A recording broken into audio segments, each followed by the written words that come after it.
All right. Hello, everybody. Welcome to the arena.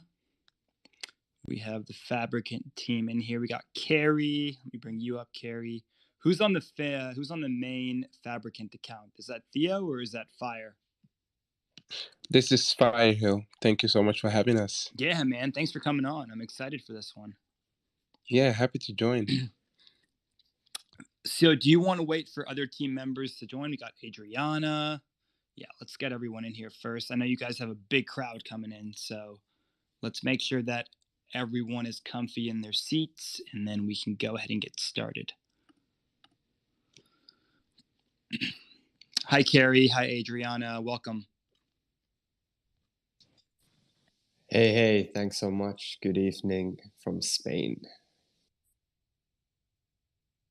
Nice. Good evening. Guys, I'm in the Netherlands, but Carrie is the lucky one in Spain today. Netherlands. Okay, cool. We got Netherlands, we got Spain, and then Fire. Where are you from? The Netherlands again. Okay, so cool. we awesome. We are from Amsterdam. That's awesome, man. I've been there several times. Okay, is there anyone else joining, or is it just going to be the four of us? Just us. Yeah. Okay, cool. Good afternoon, Whale Coin Talk community. My name is Noah. I'm here today with the Fabricant team. And, before we get started, our audience typically loves to know your origin story, right? So what you guys were doing before you got into the Web3 industry, your career paths. Give us the rundown and how you found yourself working in the crypto and the Web3 industry. Give us the whole history, and then we can jump into the project. Love that question. All right, I'll go first, and then I'll pass it on to the other guys. I come from the film and visual effects industry, and I've gone through digital transformation of film and visual effects, and I entered the space around early 2000s, and saw big companies like Kodak going bankrupt, a lot of analog film companies going bankrupt. And so I've experienced the digital transformation of that industry firsthand. And I worked in it for many, many years and absolutely love the creativity and the passion that people bring into it. And between 2010 and 2015, I was working with a lot of big clients like Facebook, Apple, Google. And yeah, even those were like my dream clients. I kind of ended up hating working for them because it was always just building something for them, never building something for myself. And through some soul searching and career path searching in 2016, I came across a thing called digital fashion, which was not really a term back then, but it came from the animation industry, where we talked about simulating or animating cloth. And I was so fascinated by it because it's always been a nightmare to do anything clothing animation wise, especially looking at movies like Pirates of the Caribbean. You just saw that the animation of the clothing was so basic, even in such a high budget movie. And all of a sudden, around 2015, 16, we started seeing some software developments in that space. And I got super fascinated, which brought me down the rabbit hole of digital fashion, and got to meet some digital-only fashion designers who were just graduating from a fashion institute back then, which was also a new thing. So it was, super new, super creative, and there was a lot of space to play. And after some technical development and some creative development with our third co-founder, Amber, who's not here today, who was actually the first ever person to graduate from a fashion institute with a digital-only portfolio. And that to me was like kind of the normal thing. I thought digital fashion must be the normal thing in the fashion industry, but it completely wasn't. So it was a big opportunity to push digital fashion forward. So we came up with the concept of digital fashion house, because we believed that there's enough physical fashion brands in the world already, but there was not a single digital only fashion brand. So we took this creative exercise, a technical exercise, we ran with it for 2 years until the world just seemed ready for digital fashion in 2018. So we started the company called the Fabricant, which it is today. But I always questioned, like, hey, how is digital fashion industry going to scale? And then I saw CryptoKitties in 2018, and I was like, damn, if they're selling digital illustrations of cats on the blockchain for millions and millions of dollars, digital fashion is going to be massive. And that's what got me started more on the NFT trail. I was already in DeFi in 2017 actively. I was kind of a Bitcoin pessimist in 2015. And yeah, in 2017, I just jumped into the space. And in the last hype cycle, just went all in. And yeah, haven't come back from it since. So I'll leave it there and create some more space for my lovely colleagues to introduce themselves as well. I'll go next then. So I'm Adriana. I'm the second co-founder of the Fabricant, together with Carrie, and we have our third co-founder, which is Amber. She's not here today. My background is in fashion and retail, and a bit like Carrie at one stage, as much as I loved my career, and I worked with amazing brands in the past. At one stage, it was just like the sum was not closing. There was something about the way that the industry is built in a very non-sustainable way, the way these large corporates treat people in a not the most human way, and just like this whole push of selling stuff every year. And I'm a business person and from marketing and product background, so it was on me to sell like hell every year and grow and grow. While knowing that the way we were operating was not sustainable from a planet point of view, from a people point of view, from just the whole system point of view. And it kept bothering me to a moment that I thought, this is not working anymore, I'm going to quit. So I quit my job and I didn't quite know what to do. I did know the ingredients. I wanted to do something very disruptive with tech that had a positive impact in society. And I left and I started talking to people around my network about this idea and what I wanted to do, not really knowing what it meant. And then I was having coffee with Carrie because we knew each other for quite some time. We were good friends. And he had just started the Fabricant together with Amber. And I knew them a lot because I was the first kind of unofficial advisor of the Fabricant. So I said, yeah, it makes sense because the Fabricant had all these ingredients. It made sense, and that's when we decided to join forces and continued together ever since. So that was I joined in 2019, and Carrie and Amber had started the Fabricant in 2018. And what we had was a very clear mission, which was to create this digital fashion house to lead the fashion industry towards a new sector of digital-only clothing. And why digital only? Why we believe that exists is because fashion is all about self-expression. It's not about protecting the body. Really, it's about building our individuality, building our own stories, right? Our personal stories, our identity. And where we are connecting on that identity, where we are sharing our identity is digitally. So why do we always need to have only physical clothes? So we had that hypothesis, and we knew that we had to build a product that proves that hypothesis. And that's what we set ourselves to do. So in the very beginning of the Fabricant, we were bootstrapping hard, working with fashion brands on creating immersive stories through 3D fashion. But actually, we were saving every single penny to defy the industry with our product and to create a product that would actually transform fashion for the good and make it participative, make it sustainable, make it equitable, and absolutely creative because it only exists digitally. So we did our first prototype in 2019. With that, we raised seed money in 2020. We created our alpha prototype, we onboarded users into it. Then we raised our Series A, and now we're really scaling. And for us, is what we were able to build is this digital fashion house Web3, which is we don't own any label, we don't employ designers to create brands. We are creating an ecosystem through technology, a platform where anybody can have a fashion label end to end. So that's what we set ourselves to do. Firehill, do you want to go next? And yeah, Mr. Fire, you were next. Sure, definitely. Yeah, like I started working at the Fabricant actually at the beginning of this year, so now 1 year further. My background is data science, real estate, and been also trading. So been also looking at a lot of things that are happening, and along the way, I encounter actually NFTs, and I was really intrigued about this new, way actually to express yourself through a PFP. So I was like, you know what, let me dig in, and then I figure out. Then the pandemic also came around. Actually, I think I came to a realization before with the pandemic, because going to real estate offices, basically you have to wear a suit each day, but all of a sudden we had to wear suits in our living rooms, right? And I was like, man, this is so, this is disturbing. Like, why should I wear a suit in my living room just to look really nice and all those things for my work?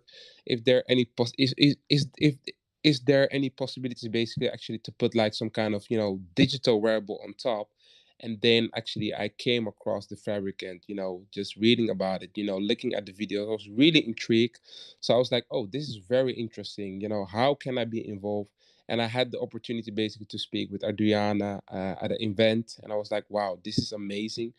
So yeah, let me definitely join and contribute. So yeah, now I'm here doing cool stuff at the Fabricant, working on tokenomics, looking at ways actually that we can get really cool experience with NFT, with digital fashion, wearabilities, how we can enable it and ship it actually to people to let them enjoy this new world basically that we are creating. And yeah, the founders been doing this back then before my time, but yeah, definitely really love to see how it's evolving over time, and just enjoying the process. So that is me. Well, Carrie, Adriana, Firehill, excellent introductions. You guys all come from lucrative career backgrounds, and you seem to have this common passion for fashion and Web3, and you seem to be merging those two worlds together quite nicely, if I might say, based on the research that I've done. But I'm gonna leave you to dive into that. I don't want to steal your thunder. Give us a high level overview. What exactly is Fabricant? What are you guys striving to build? What is your vision for the future, and what is the mission of this ecosystem going forward? Cool, Adriana, this is your domain. You Yeah, go. no, I was going to introduce you, but I'm happy to talk about it anytime and all the time. As I said, like our vision is from the very beginning is to shake up the fashion industry. We are talking about a $3 trillion industry that is purely physical. And when you look at all evolutions of industry, the digital component, think about film, think about music, is minimum 40%. Of that entire industry. And what we're setting basically is to create that model, that digital only fashion model, and onboard the billions of fashion lovers that are now dressing themselves for the social media accounts with physical clothes. So what we created is a platform that anybody can launch a digital fashion label. So if you have a community, if you're a young designer, independent designer that has a community, if you are an artist, if you are a sports superstar, if you are a fashion label as well, we can create the opportunity for you to actually connect with your community, create your digital fashion collection. Is Adriana cutting out for anyone else, or is my connection bad? I'm hearing her well. Me too. Yeah. Okay, so it looks like I'm having issues on my side. Give me a sec, guys. No worries. No worries. Take your time. I'll keep going then. And I think a great example of that is the collaboration we did with World of Women in June this year, where we invited the World of Women holders to co-create digital fashion items inspired by Jan's design of the PFPs. So we did it together with their team, and basically mint your own unique fashion item. And that fashion item was created in super high quality, but you could also wear in the central end as a digital twin.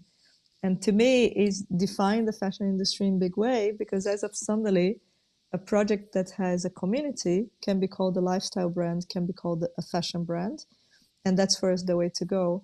The platform is ready for scaling. So for us, 2023 is very much the year of scaling, where we're going to be onboarding creators and brands into the platform, into the ecosystem, so that the fashion labels can be launched, traded, co-created with the fans, and worn into the metaverse.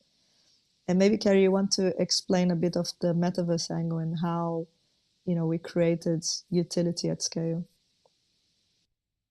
Yeah, absolutely. So having my background in film and visual effects, I used to build so-called pipelines, which was all about automating content creation for advertisements, for movies, for short films, and essentially creating a very efficient animation pipeline, as we call it. So right now, what we've built with the Fabricant is production at scale, so that we can produce thousands, if not millions, of digital fashion items very, very quickly. And the second part of it, which is a little bit more demanding, is distribution at scale. So how do you take that digital fashion asset and plug it into multiple different ecosystems? A lot of people like these buzzwords like interoperability, but basically it just means like, how can you take that one digital fashion garment and use it wherever you like? So what are the utilities that we're talking about?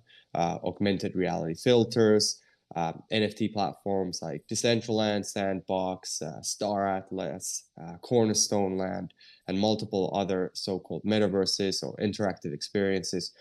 Traditional games plays a role in that, but we try to focus on Web3 still, as those companies are moving towards Web3. And then, of course, user-generated content for social media plays a big role as well. As Adriana was saying, digital fashion is all about self-expression. It's about storytelling. It's about narrative. It's about virtual identity. And we need to allow people to express themselves very strongly with these digital garments. So we've built so-called pipelines to be able to distribute these items far and wide. And the platforms that we're really focused on, one is Ready Player Me, which is an interoperable avatar ecosystem where more than 3,000 games have adopted Ready Player Me avatars, meaning when we put our garments on this avatar, it automatically lives in these environments. The other one is Unreal Engine.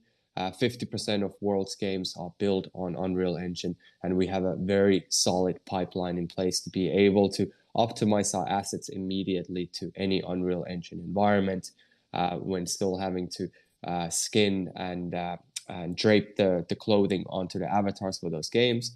And then, of course, AR filters, building a fully automated pipeline to create AR filters at scale. So that's what our 2023 looks like, because we want to scale digital fashion, because soon millions and millions of people will be using them. And of course, it's super important to give them access to multiple different platforms where they want to express their virtual identity in. So the main allure of digital fashion and digital wearables is that people can basically dress up their avatars and dress up their digital identities within different metaverses. And your goal is to be interoperable between different metaverses such as Decentraland, and I think you mentioned Star Atlas. Um, I guess I have a pushback devil's advocate question. Do you think that there's enough of a market of people who are actually interested in expressing themselves in this way and actually interested in spending a significant enough or a significant amount of time in these metaverses at this current moment and even within the next 2 to 3 years? Yeah, great question. And I love to push back on it, because we do see a lot of so-called metaverses like Decentraland and Sandbox, and the question around them is like, do people really want to use them right now? But it's looking at, where does the habit already exist? So if you look at the existing gaming industry, already in 2005, something like World of Warcraft, a friend of mine loved that game, and another friend of his actually ended up buying a World of Warcraft skin on eBay for $9,000. So that was already digital fashion. That was their virtual identity, and they wanted to get that because no one else had it. It gave them access to be unique in that space. Gave them access to be seen because they had a unique, one of a kind skin for the game itself. So that habit already exists in the traditional gaming industry, and we see it trickling down onto like more like Web3 platforms. So I'm a big fan of Star Atlas, and we've been working with the Star Atlas guys now for 1.5 years already. just building this big vision of the so-called metaverse. So, just, there's other words would be interactive experience, 3D media, just NFT gaming. I don't know what the terminology is going to be for the future, but for us, interoperability plays a big role in that. But it's not like some magical tech is just going to make everything interoperable very fast. You need to have a very solid understanding of the technology. And another thing in the last bull cycle, what we saw was the hype. Everybody was saying, yeah, I'm going to build a metaverse. Yeah, I'm going to build a game. But the people who actually come from the gaming industry understand that you need minimum 25 million to be able to build any type of game. And when we talk about AAA games, we're talking hundreds and hundreds of millions of money. And not even money is going to save you, because you also need to have the expertise, the talent. If you know the gaming industry, all of these gaming studios are constantly fighting for the right talent to be in-house. And if you know like how games are being built, it's like some of these games are thousands of people building games for years and years on end. So it's an immense craftsmanship that goes into it. So NFT platforms like, Decentraland and Sandbox, we're very early on with those, very, very early on. And we're seeing early traction that people are using them. Are we excited about with the Fabricant? Yes and no. We use them because, they're the early use cases. So if we rewind back to like 1997, and I think a lot of people already know this example, but when the internet was first starting to come out, what were the things that you were using them? For me, it was playing chess against somebody across the world. I was using GeoCities, which was kind of like this platform where you got to make your own website, and MSN Messenger. And it was a quiet world. All of those platforms were super quiet. There was hardly anybody using them. But yeah, I'm kind of starting to see the same trends happening right now. And I'm still playing chess. I love playing chess online. I'm still chatting to everybody. So we've seen like all of those trends really scaling up. So I think the biggest question that that you're challenging in is like, how are we going to make digital fashion at scale? So like how we're going to get millions and millions of people to use it. Well, social media platforms are the best one. Like we're not excited about Web2 social media platform.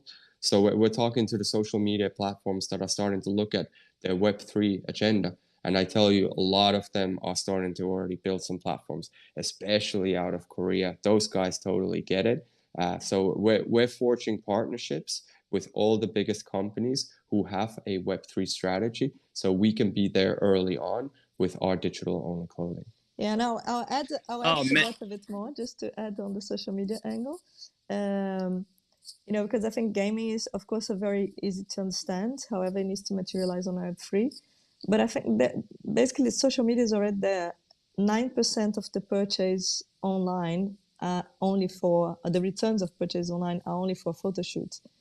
Kids are just getting the clothes, put them on, taking a picture, and send them back, right? The behavior of wanting to look good, of creating content through fashion is already there. The face filters and filters, 800 million people are using filters on a daily basis. 800 million. But there is a thing, you would buy a filter, but you can't. Filters are not sold, they're not monetizable. And that is why we are launching our NFT collection soon with AR filters. So as of suddenly, you can actually buy filters and you can sell filters and you can use it. And I think that bridge of what everybody's calling now Web 2.5 in fashion is what's going to bring this enormous community of fashionistas that are expressing themselves every day in social medias into the Web3 space. If Web3 starts to become just the technology enabling, and that's very super important, it's a super important agenda on our product roadmap, is how we put the wallet on the background, how we created a super simple commerce experience to onboard the billion of users that want to express themselves with fashion. But right now, Web3 is too much of a hassle, let's be honest, right? It's too much of a hassle, they get scared. So we are pushing, and there is a lot of focus on the product team to push the technology where it belongs to, which is in the back end, and make the user interface super, super simple. Oh, guys, I don't know if an hour is going to be enough for this AMA because you both just said a lot of things, and I have a lot of thoughts, a lot of follow up comments and questions. Adriana, first of all, I couldn't agree more. I always say that the future of Web3, the future of mass usage, is when people interface with these technologies without actually recognizing that they're interfacing with Web3 technologies. So I think you nailed it on the head. Carrie, you're taking me down memory lane, man, with online chess in the early days of Web 1 and Web 2, with MSN Messenger as an alternative to AOL Instant Messenger. But really, you got me when you mentioned World of Warcraft. Donut and I played quite a bit of World of Warcraft in 2005 to 2008 and came back for the classic WoW in 2019. So yes, metaverses have existed for long before Web3, and I obviously see I see the potential of digital wearables and collectibles and being able to have these attached to your avatars, especially interoperably between different games. I just the reason I asked the question is not because I don't see the value in it, but more so I don't personally, and this is take this with a grain of salt. I don't see much value in Decentraland and the sandbox, and I shouldn't say I don't see much value. I think that these things are very early still, and most gamers I speak to would much rather spend time in their Web 2 gaming ecosystems than run around in Decentraland or the sandbox. Again, nothing against these brands, and maybe I stand to be corrected. Maybe I haven't spent enough time in them, but that's my own anecdotal experience just interfacing with them. Star Atlas, I think that they have quite a bit of work to do building a difficult. I carry you, but you said it perfectly. It people don't realize when I during the big Web3 gaming hype, people were getting super excited and pumping lots of money into these games, and I'm like, do you guys realize how difficult it is to build a good video game?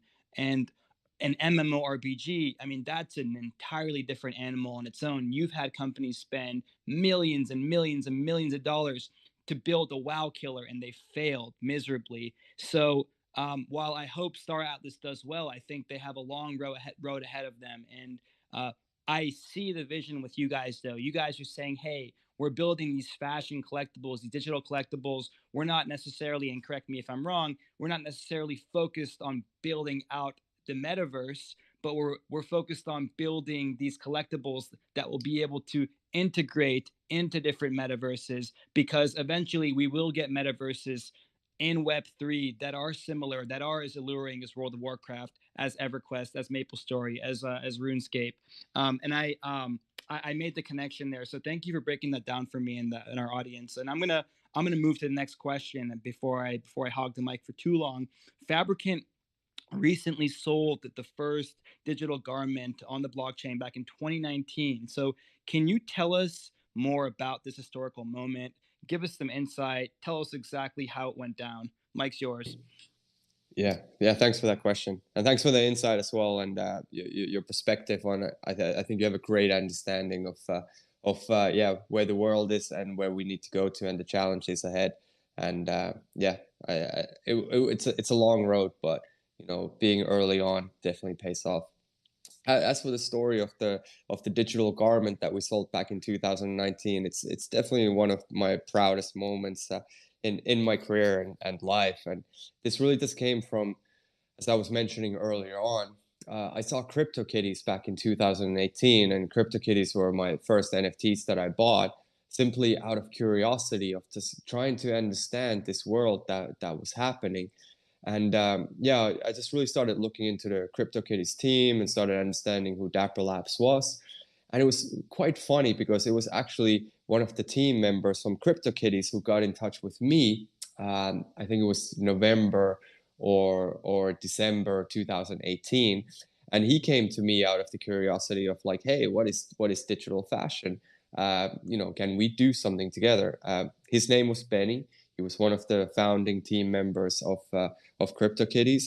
We just started jamming online. He was in Vancouver, I was in Amsterdam. We had 9 hours time difference, so he would wake up early and I would stay up late, and we would just be jamming of like, what does it mean to do some type of collaboration? And he loved fashion, I loved CryptoKitties, so there was already the synergy of like just two creative people wanting to figure out of like, hey, how do we bring digital fashion in its next level of existence? And I always knew that they had to be the blockchain component because of the ownership and the provenance side of things, but I didn't have a great understanding of the technology, or how we were going to do this. And their team, of course, had it. So there was this conference called Ethereal in New York, which was coming up in 2019, and CryptoKitties team had already sold an NFT, one of the early CryptoKitties NFTs in Ethereal in 2018, where they sold it for $140,000.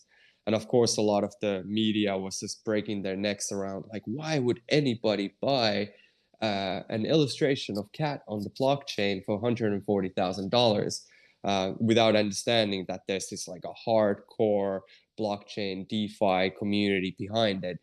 And so we decided to do something similar around digital only fashion with that team. So January 2019, ideating about it. February, kind of starting to get the fruits of it. Yeah, how does the collaboration work? And then April, we just fully went for it. There were a lot of ideas being thrown around, like bomber jackets, sneakers, t-shirts, kind of like simple items. But our creative director, Amber, who comes from traditional fashion design background, she's like, no, I want to make something highly fashionable. I want to make something that looks like something completely different and is just like out of this world, because in the end, it's digital clothing. So why should it be a replica of physical items? So she ended up creating this dress that looks like what we call an iridescent dress. And a lot of the comments we got afterwards where people were like, what is this condom that she's wearing? What is this shower curtain that this person is wearing? But actually, it is a high-end couture dress that has CryptoKitties all over it. So you don't really see them, but they're these kind of blurred CryptoKitties that have been put all over it. And we digitally dressed an influencer called Johanna Jaskowska at that moment, who was the creator of a face filter for Instagram called Beauty 3000, and she had built like a community of 600,000 people within 2 months because of that filter. So all of this kind of came together towards the Ethereal conference. And a lot of people were throwing numbers like, yeah, it's going to sell for 200,000. It's going to sell for 80,000. And then we went into the conference itself, and it was an auction style. And there was some weird lady who used to work at Christie's or something during the whole auction. And she just came in. It's like, okay, here we got this digital only dress. And people were waving their hands like very quickly, like bidding. It started out at $7,000. It was like 7,075, 8,000, 85, 9,000, 95. And at 995, there was like a maybe, I don't know, 3 or 4 second pause. And she just sold it immediately. And I was like, what? Why didn't you give it some more time? It could have sold for so much higher. But anyway, still a milestone moment for us. And back then, it was around 54 ETH that it went for. And it was around $9,500 that it sold for. But then, of course, if you think about 54 ETH last year, when ETH was about 4K, then it was more than 200,000. Now it's more like what is that, $50,000-$60,000 worth. So still massive amount. And what came through it was actually the train of PR, where all the magazines, from Forbes magazine to tech magazines to fashion magazines, all with the same title. Why would anybody buy digital only clothing that does not exist? People were making a lot of references to emperor's clothing, kind of the fairy tale story where the emperor is not wearing any clothing. And just a lot of haters for about 6 months, until BBC News caught the story around October 2019. And that's where the bullet train really started for us, where people started really actually questioning. It's like, hey, why not? There is a lot of value in this. And then, of course, the pandemic hits around 5 months later, and that's when people just kind of had that light bulb moment. It's like, oh, okay, yeah, digital fashion makes sense because our lives are fully virtual right now. That's the story. Wow, what a story! And you guys have come such a long way since then. I wanted to, well, is there any way we can see this piece of fashion? Where can we go? It Where is can on we go? it is on Go ahead. top. I just put a pin tweet on top, so Okay, you can see it. is it which one? There's a bunch of pinned tweets. The first one, so which is the iridescent dress, Okay. and with our CTO RTX. Okay, I'm gonna have a look here. And by the way, audience members, if you're enjoying this AMA, if you like Fabricant, go ahead and give our beloved guests Carrie, Adriana, and the Fabricant main account powered by Fire at the moment. Give them all a follow. Show them some love. If you like the oh god, I can't talk today. Sorry guys, a lot of space has been happening this week. If you like the Whale Coin Talk content, go ahead and give the Whale Coin Talk account a follow, the Aquarium account a follow, my personal account Noah a follow. We deeply appreciate it. So this one's for Adriana. What are the collabs that the Fabricant has done so far? Yeah, we in our history we did several collabs, and we actually believe that there is a lot of power of doing those collabs as well to again merge the traditional world with the digital world. But just to name a few, we did collabs with Adidas, with Artifact, with Buffalo London, Atari, Star Atlas, Sony Music. Yeah, pretty much a bunch of them, and there are quite a few coming in the pipeline for the next year as well that we're super proud of. One that I'm especially proud of is World of Women, which I mentioned before as well, because it was bringing this PFP community into fashion, and I think that is a lot of power to that. Yeah, but basically it's honoring that mission of changing the industry, and collaboration is a way to do it and a way to energize the space.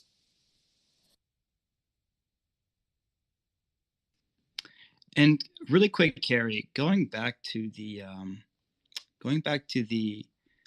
iridescent stress. I hope I'm pronouncing that correctly. Iridescence. Iridescence. Excuse me. No Was there, for how long did you guys get kind of hate or backlash or FUD for basically having a digital collectible at a time where this has never happened? Really having a digital collectible go for that much Ethereum, go for that much money. Well, I mean, we're still getting a lot of the crypto haters coming to us about it.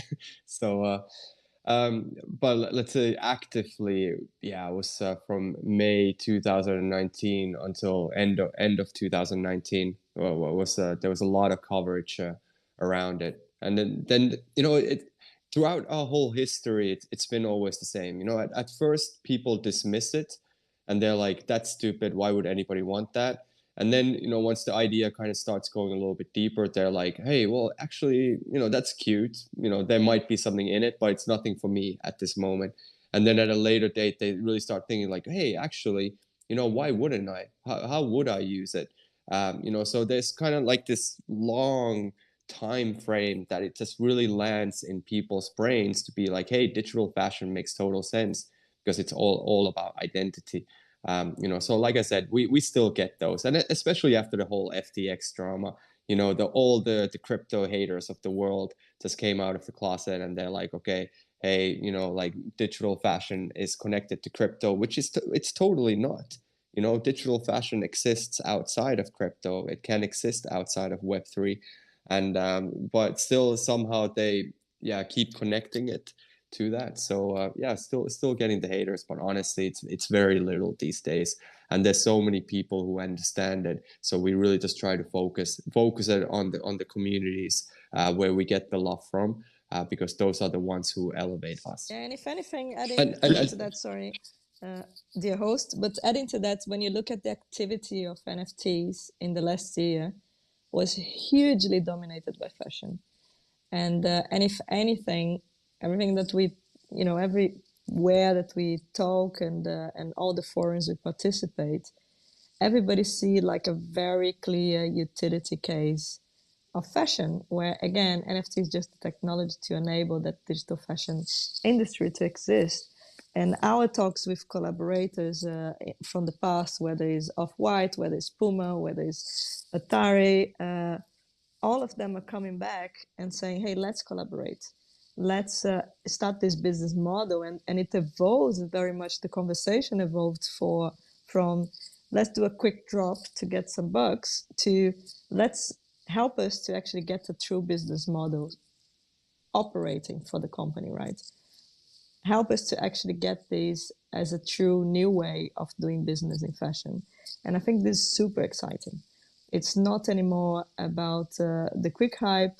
It is about true commitment. It's about true understanding of the potential, true understanding of the potential of connecting with community in different way. You know, not treating people as consumers anymore, but as true collaborators, true understanding of the business opportunity behind it for the long term, not only for the short term, and true understanding of the potential of the technology. And we see it as just like we're just at the start of a big bull market for digital fashion. And I'm going to piggyback off of you with reading this comment on the post. The comment was made by RTX on the same post of the AI model wearing that first piece of digital fashion ever minted.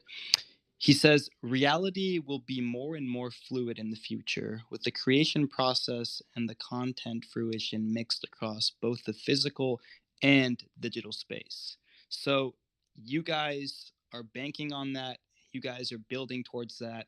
The vision is clear to me, and I hope that the vision is a bit more clear to audience members as well as we go deeper and deeper into this AMA.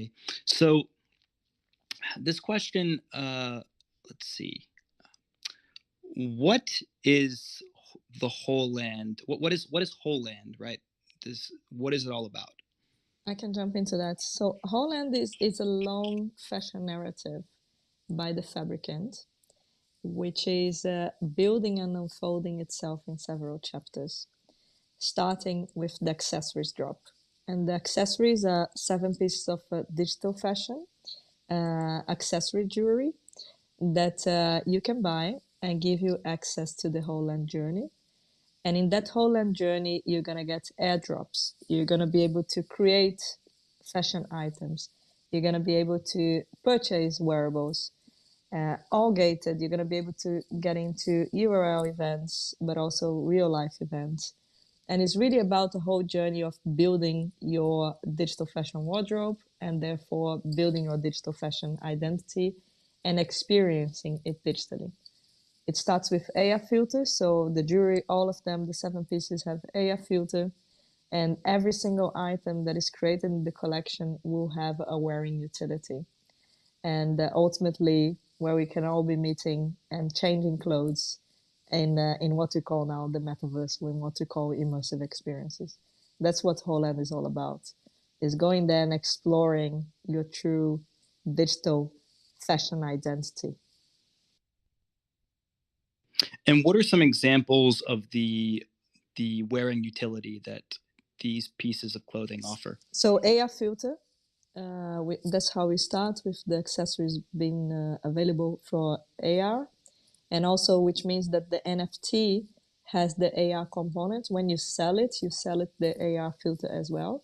So it's really one of the very first use cases of paid AR filter, and there is a massive potential of adoption because of that. Then next to that, Red Player Me avatar, which is the avatar engine that now serves more than 3,000 games and immersive experiences. So we are connecting with Red Player Me avatar engine and Unreal Engine, which opens the entire gaming ecosystem. And there is more to come, to be announced beginning of next year. But we are gonna be delivering the highest quality fashion experience digitally that exists through the Unreal Engine execution, and that's going to be super exciting.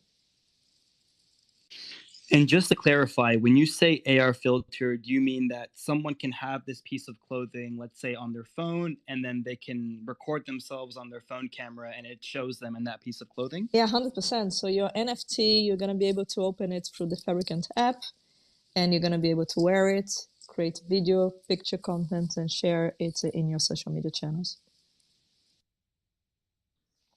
And just to go off on a quick tangent, because I am seeing here you guys have featured creators. Can you give us a high-level breakdown of each of the featured creators, starting with World of Women, which you've kind of gone into a bit, but Anna Dart and Steffi Fung as well? Yeah, 100% I can do that.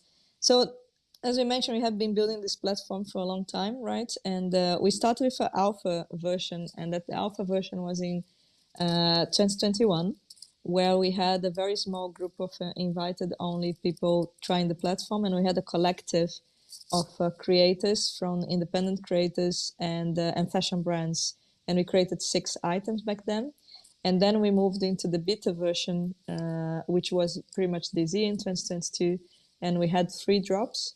One of them was a collective where we had the Fabricant, we had Darewise, which is a game house, it was the first game house where the players could actually buy clothes and customize clothes for the play, which was super fun. And we had also Scarlett Young and the Fabricant and Marquez Almeida participating.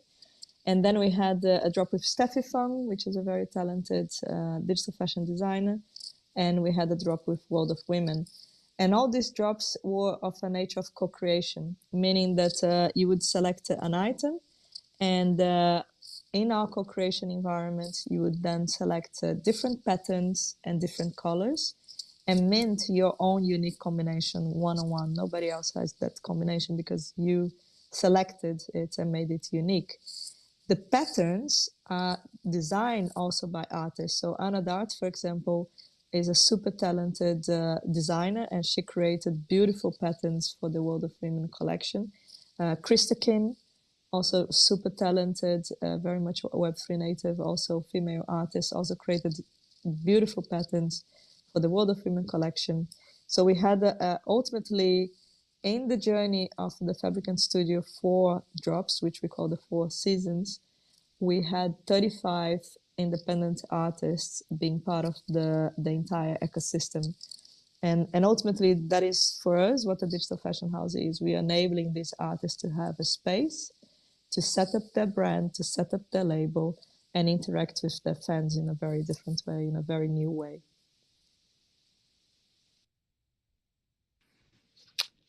Understood. And are you planning on collaborating with more artists in the near future? Let's say an artist sees what you guys are doing, they like the direction, they love the vision, they want to get more involved with Web3. How can they be a part of your ecosystem? Where can they apply? Yeah, 100%. So we are now in scaling phase. So more and more we will be able to say yes. So that's the good thing. It's still going to be a very curated environment because we want to stand for the highest quality possible. So that's certainly there will be some QA. But the best way to interact is now is on our Discord. We have a whole channel only for creators. So I think that is the best way to get yourself known, understand more, and actually be ready for when we open to a larger number of creators to be a part of it.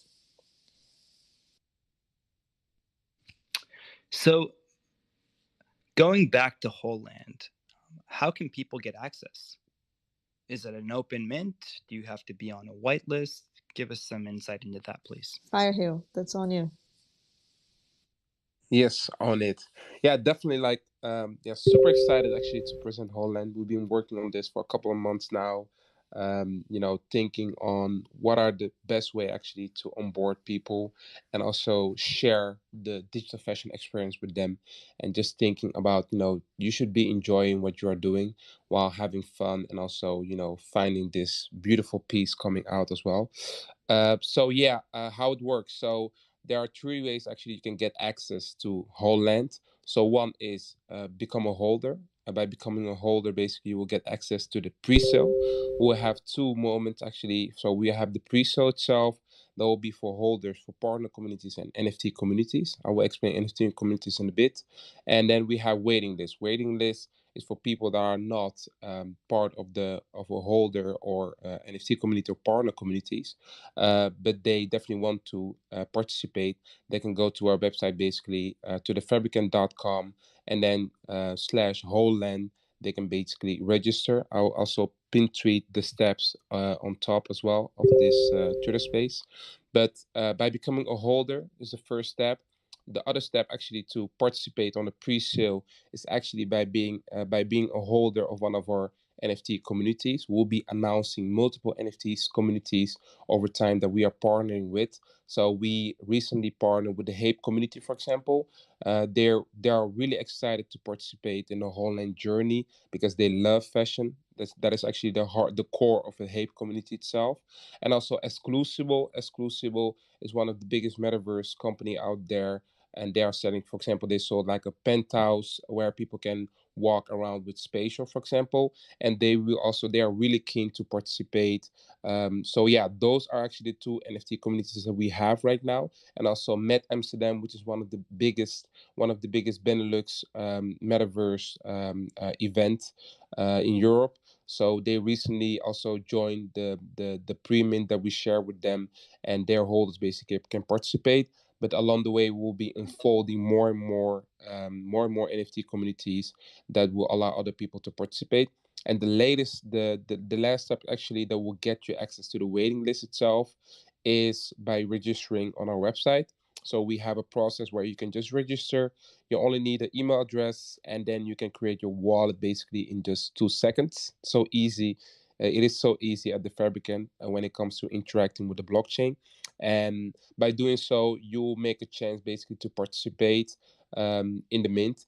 And the supply will be 3,000, which will contain 7 items that you can wear, just like Adriana said, as a filter, but also put on your PFP, for example, but also in real life, in calls and all those things. So that's it, actually.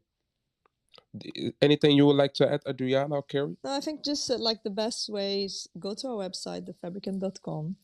You're going to see Hollands, and there you can enroll in the waiting list so that you can guarantee your spot. And if you're part of one of the partner communities, you're also going to have the opportunity to be part of the raffles.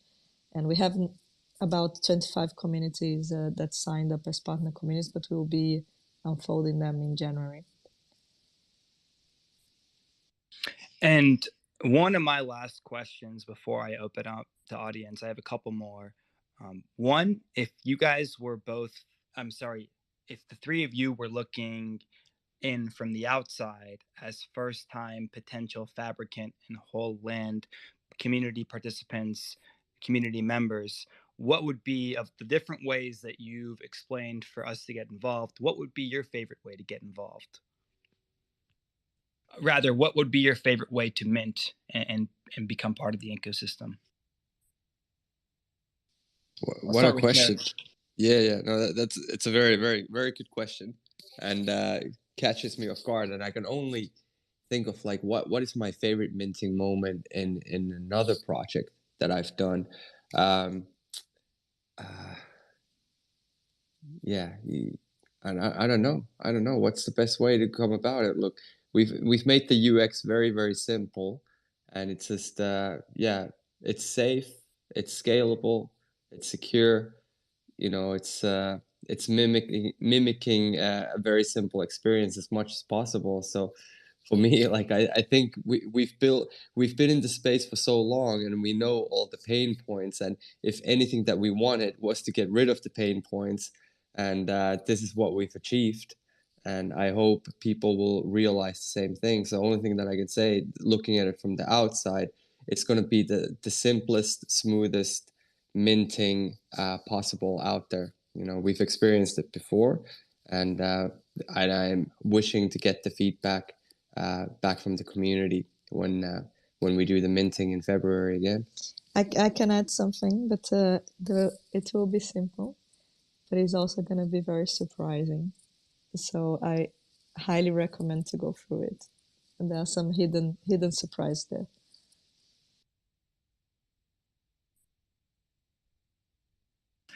There you go. There are some hidden surprises, and leave you with that.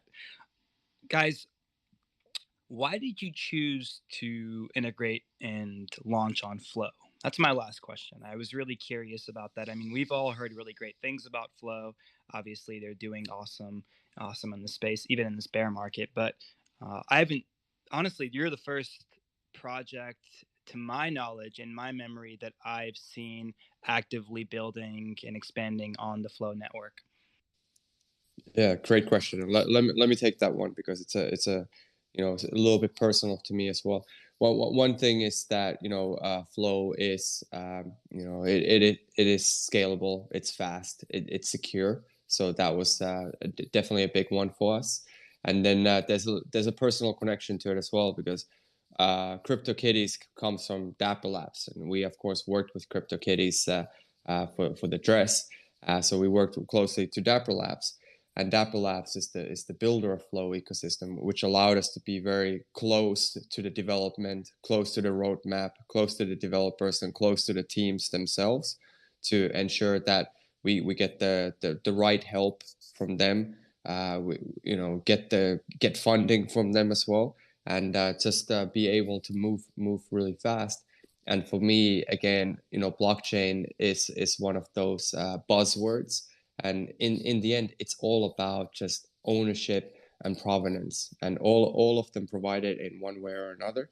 And Flow ecosystem has allowed us to move faster, has allowed us to make a scalable platform out of it, and especially the security has played a big role. I think we all know the amount of scams that was happening last year in the Web3 space, and we just wanted to make a very, very safe and secure system to our community, so we wouldn't get scammed. So security plays a big role in the way that we approach things. You also see it in the way that we talk to our community on Discord. There's a constant education to ensure that people don't get scammed. There's been a few scams, let's say quite small ones, and we've always aided and supported our community with those. Does that answer your question? Yeah, it does, in depth even. So, Fire, Carrie, Adriana, is there anything about the Fabricant ecosystem and all its components that we haven't covered that you guys would like to share with us before I open up the floor to audience members? I think we covered quite a lot, and thanks for the good questions. Yeah, the only thing I would add is that we are here to lead this change of the industry. We are here to enable a new sector of digital-only fashion. We are the pioneers of this space. We have been grinding since 2018 with the first use case on blockchain, and we continue to build. We continue to build relentlessly. We have such a strong belief that a high percentage of this industry is going to go digital, and there is enough evidence that is happening. So we'll keep pushing. Beautifully put. I couldn't agree more. So, with that said, again, for people just joining in, this has been a fantastic AMA. Show our panelists some love. Give them a like and follow, or rather, give them a like, or excuse me, God, give them a follow. Sorry, guys, my brain is mush this week. Give them a follow, and also, if you don't mind, give the Whale Coin Talk accounts a follow. Give Noah a follow if you like the content here at Whale Coin Talk.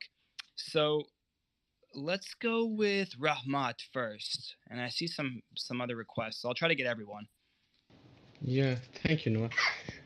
Okay, so I was wondering, will users and fashion designers be able to import their 3D clothing design created on other software like CLO 3D, Autodesk Maya, Tuka 3D to the Fabricant Studio as well? Yeah, you can answer that one. Great question. Yeah, no, I can definitely take that one. So, of course, 3D asset interoperability. I call it that we're just 3D agnostic. So whether it's a CLO 3D or CLO 3D file, whether it's a Maya file, whether it's whatever 3D file, you should be able to integrate it into our ecosystem. So according to our roadmap, that will be around Q3, Q4, 2023 that we're talking about it right now.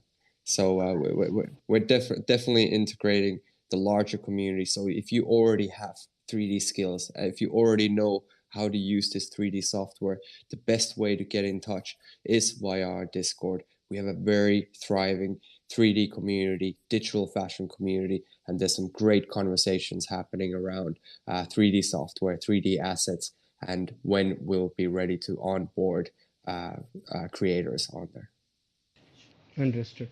Okay, I've also read on your Medium page that the cross-platform interoperability enables buyers to use their fashion pieces in partner games and metaverses. It got me thinking that as the 3D designs created in the Fabricant studio are Unreal Engine generated, so how will these fashion pieces be going to be compatible with the metaverses and the games developed on any other engine like Unity engine? Great question. And again, that's the wider question around interoperability. We're not focused on Unity assets right now, but if a platform that we feel has a thriving user base that has multiple different people, and a lot of people are saying, "Hey, we want our digital fashion assets to live there." Absolutely, we'll do the work. We'll develop the pipeline that allows us to distribute it at scale to that platform itself. There's just a few components attached to it. We want it to be connected to our vision. We want there to be a thriving community, and we want there to be a strategic value to our roadmap on why we should be doing it for that platform. And as you probably know, all of these different games, they come with their own technical requirements. So we have to be very mindful where we plug our assets into. Got it. Got it. Okay, final quick question. So I was going through this news article, and it's written there that the Flow's NFT trading has declined more sharply as compared to other networks like Ethereum and Solana in recent months.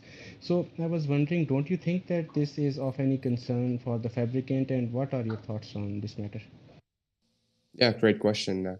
I mean, I think every single blockchain has had a decline in the recent months.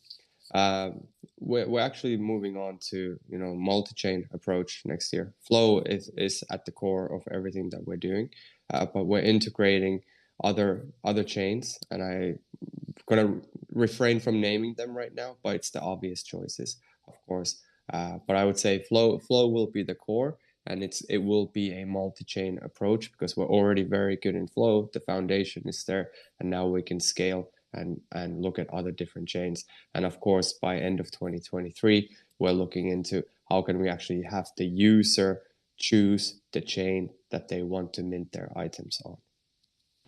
Understood. Thank you so much for answering, and you guys are working on a really awesome project. Thank you so much. How about you, Noah? Thank you for the questions. Yeah, thanks. Let's go with Mexicano. Yes, thank you. Quick question. It's pronounced Mexicano.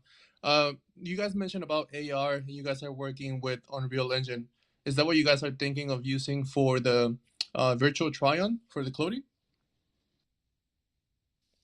Great question. So the virtual try-on, of course, is an AR filter that we're talking about right now, and so the technology behind that is the camera kit from Snap. So we have a close collaboration with Snap, where we're integrating their technology into our virtual try-on, our VTO experience. That's as far as we think about it. Do you have any other questions around the virtual try-on? Because that's a very big topic, of course.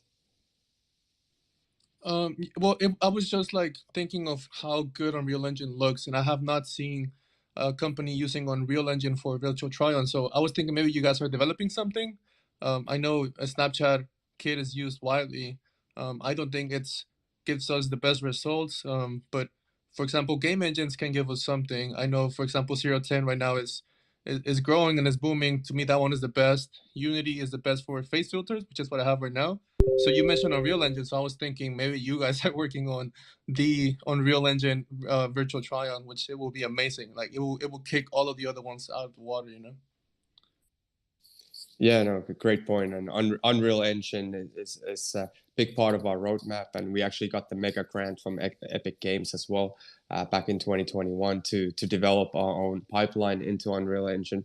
But what Unreal Engine doesn't do is provide technology for something like Snap or 010. I think 010 is doing a fantastic job as well.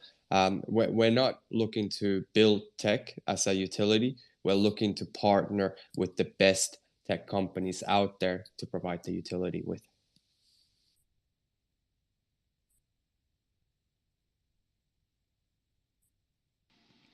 All right. Mexicano. Well, I'll try to pronounce that correctly. Let's go with Venice next. Okay, thank you so much, Noah. Actually, I have a couple of the questions.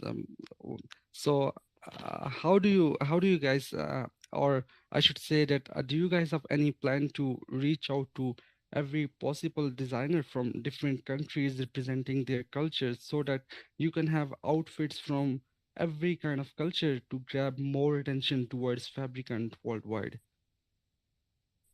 100%, 100%. That's the dream. The dream is that anybody can be a creator. You just need a community of fans, and you can launch a fashion label. And of course, it's a journey. I can't do it tomorrow, but stay with us. Join our Discord, and we're gonna be scaling, and being able to really nurture a whole new generation of fashion designers. Okay, Adriana, and I think there are some women living in remote locations, and they have a talent of creating embroidery with their hand that gives more beautiful look to the cloth. So, is there any plan to reach out to these kind of women to also have digital outfits that can represent some handcrafted work as well? And how do you plan to reach out to these kind of women or people? Yeah, again, 100%. It's actually would be my dream project. To be fair, I started some conversation with also some a community of women that do a lot of on physical fashion, and try to investigate whether we could educate them on digital fashion. So I think that will be certainly something to pursue in the future. And it's just like very close to our mission, and we are very mission driven, and we are so relentless, and to a large extent, just like we just go after what we believe in. Since 2018, when the company started, it is about creating this new sector of digital-only clothing. And in the digital-only clothing sector, we have an industry that is more sustainable, we have an industry that is more creative, we have an industry that is more equitable, where anybody can participate because the threshold is much lower. Launching a digital fashion label is much easier than launching a physical one. A physical one requires a lot of capital, is a very gated space. You need supply chain, you need retail, you need marketing, right? And that is basically not feasible for most people in the world. But when you talk about digital fashion, you only need a computer and skills. So we believe that this industry is going to be really lift up creator up, not big brands, but a huge amount of creators are going to come to this space. And we want to be that platform, that digital fashion house that enable these creators to launch their labels, to nurture their cultures and their communities. It is a journey. We are not there, but that is the vision. And we keep pushing it. We keep pursuing it. And again, stay connected, because every time the platform that we're building is built for scalability. And every time we're going to be opening more and more for creators to be part of it. So stay tuned. Yeah, absolutely. I really believe that you just need to take that one step towards your higher goal or higher achievement. Okay, one more thing, one last question from my side. While going through your blogs and your website, I don't know if I missed that, but I noticed that everything or most of the outfits are regarding women fashion. Outfits or crypto purses, etc. So don't you think there should be other outfits for women who, there should be outfits for men as well who want to use your platform? Let me take that one, because I just actually had this conversation with our creative director today. Yes, you're completely right. In 2023, we will have those. And at the same time, we have done men's outfits before as well. We've worked with a lot of fashion brands, including Off-White, creating digital outfits with them. And we have done it with Star Atlas as well. Star Atlas collaboration that we did last year was a complete men's. Actually, it was kind of like women could wear it as well, but it was definitely from an aesthetic perspective. It was very much focused on gamer men, but we have, let's say, much more similar type of things coming up in 23. So thanks for highlighting that. Yeah, thank you so much. Okay, guys, thank you so much for answering all my questions. You guys are doing really great, and the quality of the outfits I see on your website, it's really awesome. Thank you. Thanks for that. Really appreciate it. Thanks, Benis. Next up, we got Binish Ashfaq. Hello, can you hear me? Yes, loud and clear. All right. First of all, I really want to congratulate the entire team for this amazing project that no one would have ever thought of digital costumes, and that the idea that anyone from around the world could be the one to inspire the fashion world through his or her designs. But my question is, will these digital fashion pieces could be used by the animated world, as in movies, or by the celebrities? Yeah, absolutely. That's where we're talking to the largest music companies and the entertainment companies, actually, because they realize that digital fashion is a big opportunity for them. The downside is that they're approaching it looking for a quick cash grab at the moment, simply because they've seen the whole hype around it. So we're definitely just working with people who are looking from long-term value creation, and the terminology that's been thrown around a lot is digital merchandise. And I'll give two examples. One example is with musicians and artists. As they travel the world, they of course do a lot of physical merchandising. Now the question there is like, how can you actually give them access to digital merchandise that gives their audiences new perks, rewards, access to something that they couldn't have access to. So digital merch, of course, is a growing topic, and we're going to see a lot of activations around digital merchandising with artists in 2023. And then the other one that I'm, super bullish on and super excited about, that I haven't seen any great concrete examples yet, even though there were a few movies doing this in 2022. But what I'm hoping for in the future for the entertainment industry is to give me ownership on some of the 3D assets of these movies. So, for instance, what we saw in 2022, the new Matrix and Batman, they actually did NFT collections. But what they could have done, and I think it's a missed opportunity, they didn't give ownership of that asset into the movie itself.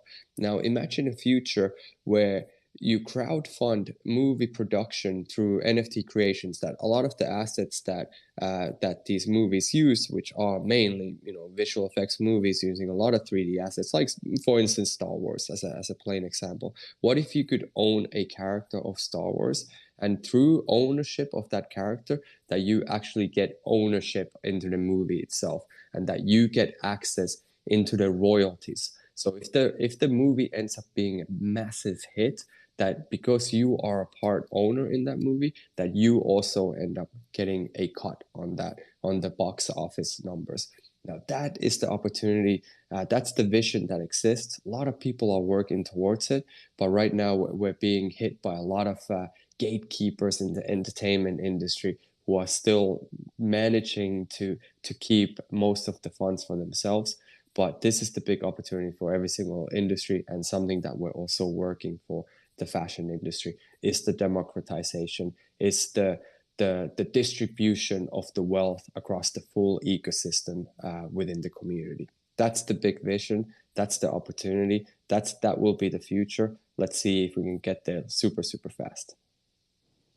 That would be wonderful, because a common man from Pakistan, a country like Pakistan, would be able to showcase his work.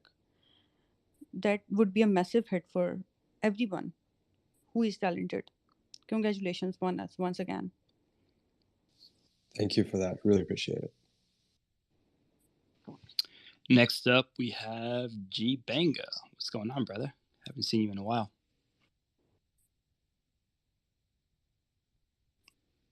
Hey, G Banga, you with us? All right, I'm going to move to Mikasa Ackerman. Hi. Hi, brother.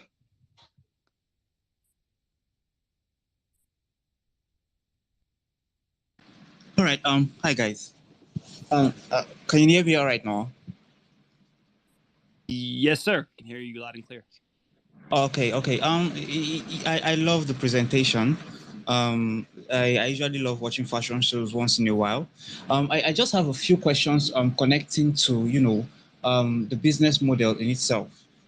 You must have touched on it a little bit, but I just want more clarification.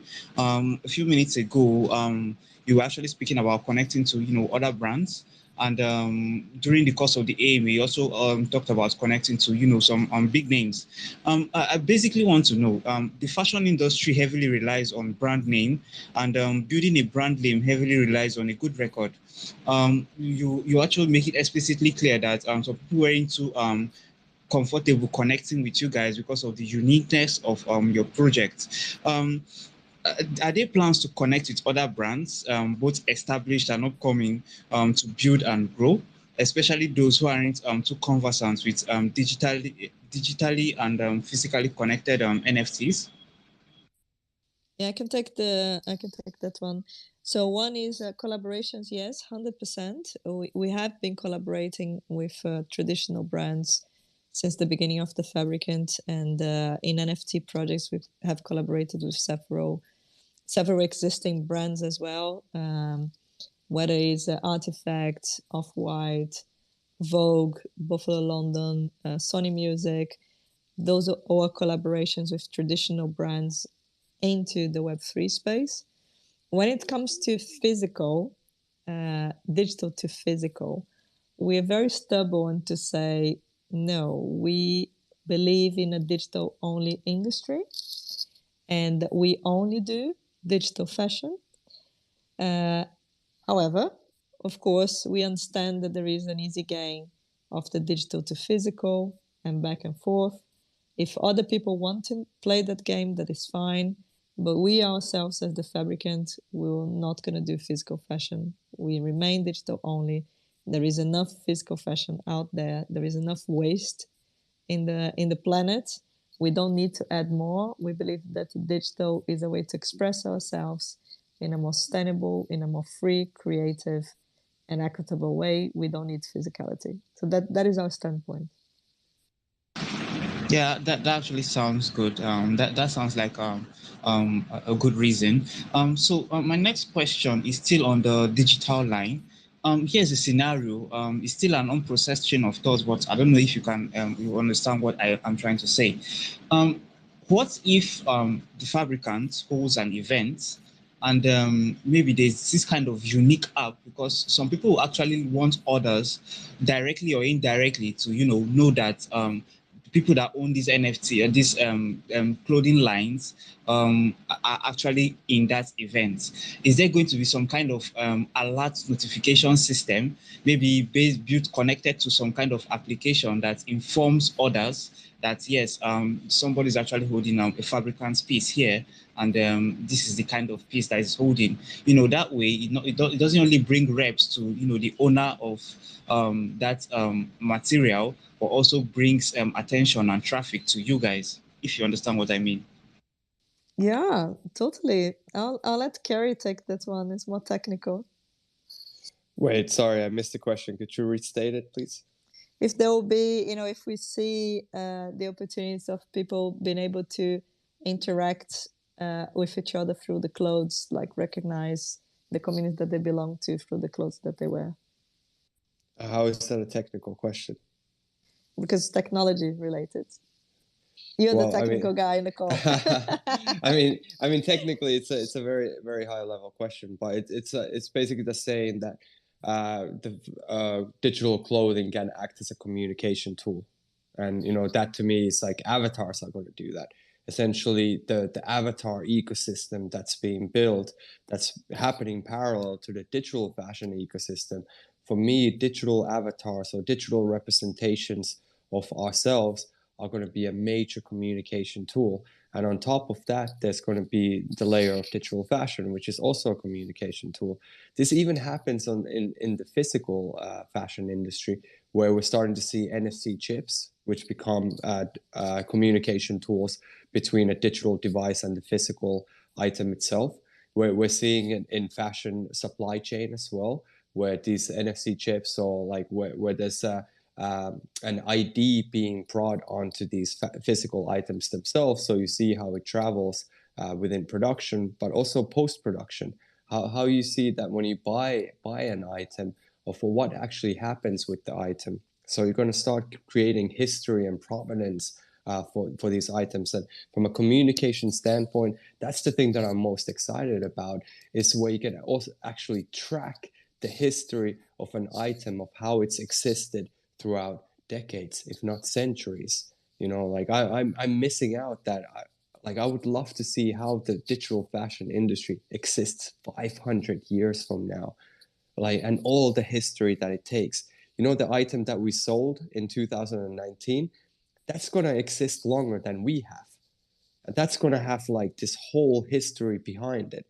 People in 2500 are going to look at 2019 and be like, hey, look at this item from 2019.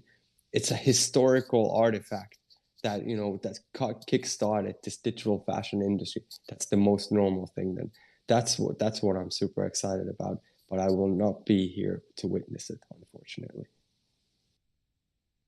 Wow, guys, I actually love what you're doing. With the way you presented it, it brings this kind of exclusive uniqueness to the Fabricant. I'm wishing you guys the best. I want to thank you very much for going into details to answer my questions. I'm wishing you guys the very best, and I hope that the Fabricant project stays bullish moonward. Over to you, Noah. Thank you. Yeah, thank you, Mikasa. Okay, final community question is going to come from Trish, and then we will wrap things up. Hi. I just came up to meet Carrie because I work for Carrie and I study Carrie. I kind of have been stalking Carrie online. I know everything about him, but I haven't spoken to him. So I wanted to come up really quickly. Yeah, and just say hi and hi, Adriana. And this company is super dope, and I'm really happy to be working for you. And I put on the right the space that I did with you and Adriana because I kind of crack up when people ask you about digital only and are you sure, and they're skeptical, and you should listen to that space. Yeah, Amber almost failed herself right out of fashion school because she refused to make physical clothing, and she proved everybody wrong, and you all have been doing that since.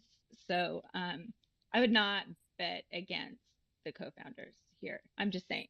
But that's all I wanted to say, and say hi, and I love your accessories on your Azuki. Thanks, Trish. Really appreciate it. And a great way to meet you, even though we've been working together for a while. And we meet like this. This is pretty amazing. Yeah, thanks for that. And everybody's got to follow Trish. She's amazing. She's doing a fantastic job, and a true believer in digital only fashion. And another one you got to be following, Jumpstart Cheney, who's part of it as well. She's doing an amazing job. There's just amazing people behind the Fabricant. Honestly, with any project, what the most powerful thing is not only the idea, not only the tech, it's the team behind it. And that's what I'm the most proud of when it comes down to the Fabricant. We have amazing people who come into it with passion and purpose, who are looking here to create impact, long-term value, and not just coming here for the short-term gain. So I'm super proud of it and super happy to be part of this journey with you guys.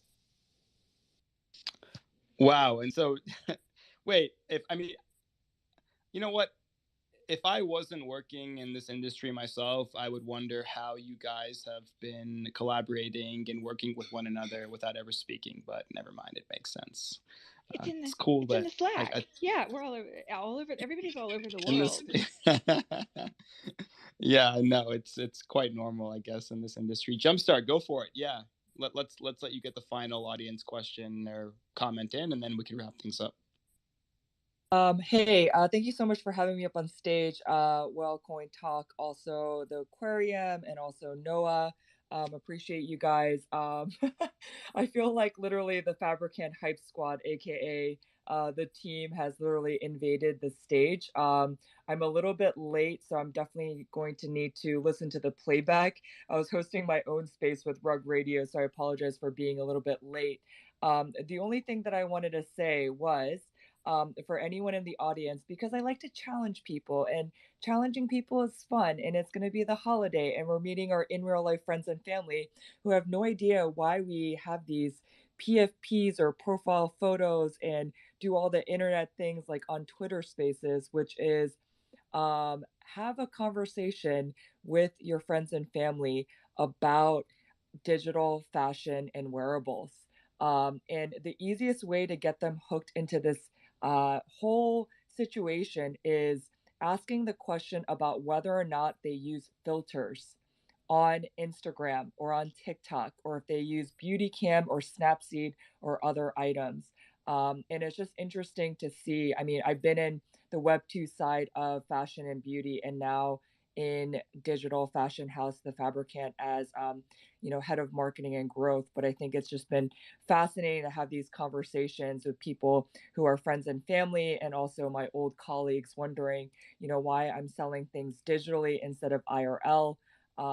But yeah, I just wanted to say, appreciate you. Thank you for hosting this space with us, and looking forward to more conversations about digital fashion and how we can build our identity, really not just in Web 2, Web 3, but somewhere in between the blockchain and beyond that, because I imagine at some other point, I mean, who knows where we're going to go. They talk about us not wearing any clothes, and physical fashion being obsolete, but it's going to be really interesting to see, in the future of even, Amber said it too, about just wearing suits and having AR glasses that we know that, the big tech companies are coming down the pipeline with. So it's going to be an interesting ride in 2023. So thank you. I appreciate you giving me space and allowing me to speak, and looking forward to more of your spaces. Yeah, of course. Thank you for coming on. And audience members, if you enjoyed the space, if you enjoyed the AMA, be sure to give the guests a follow. Be sure to give the speakers a follow. Be sure to give Whale Coin Talk and the co-hosts a follow. We very much appreciate it. And Fabricant team, this was one of my favorites. I love the vision. I love the drive. I love the hard work, the passion you guys are putting into this. I can see bright things for you in the future. If you want to leave us with some closing statements now, go ahead and do so. I just want to thanks for the space. Really appreciate the hosting, Noah. Great questions, great moderation, facilitation. Thanks so much for everybody else in the space as well. I hope all of you follow us. Hope you follow the digital fashion journey. This is definitely something that is going to be the biggest norm in our lives in the future. It's just like, just think about the all those moments like before the smartphone. How did we ever live before the smartphone? The internet. How did we ever live without the internet? Digital fashion is just going to be another one of those things where we just cannot imagine how we ever lived without digital fashion.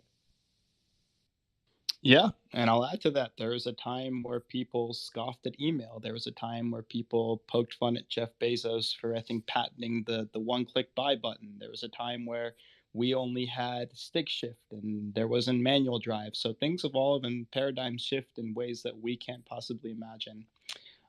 So for now, I'm going to sign off by saying, remember, Whale Coin Talk community, that everything you hear on this broadcast is for educational purposes only. We never give financial advice. We are here as a podium for fantastic projects to come on and showcase what they've built to a broad community of investors, builders, and enthusiasts. But always remember to do your own research and invest what you're willing to lose. For now, my name is Noah, signing out. Take care. And by the way, we have a holiday special Twitter Space coming up at 8 p.m. Eastern Standard Time, 1 p.m. UTC, on all things Dogecoin. We have a solid panel of Doge experts. We're going to be diving deep into the world of Doge, and we're also going to be speculating on whether or not Elon Musk is going to integrate Doge as a payment system into Twitter. So if you want to sit back and enjoy the show, just tune in at 8 p.m. Eastern Standard Time, 1 p.m. UTC. I'll be hosting it with my friend and advisor, Andrew Forte. So stay tuned for that. For now, stay safe out there. Take care. Bye-bye. Ciao, everyone. Thanks so much. Thank you, Noah. Bye-bye. Thank you so much, Noah. It was amazing.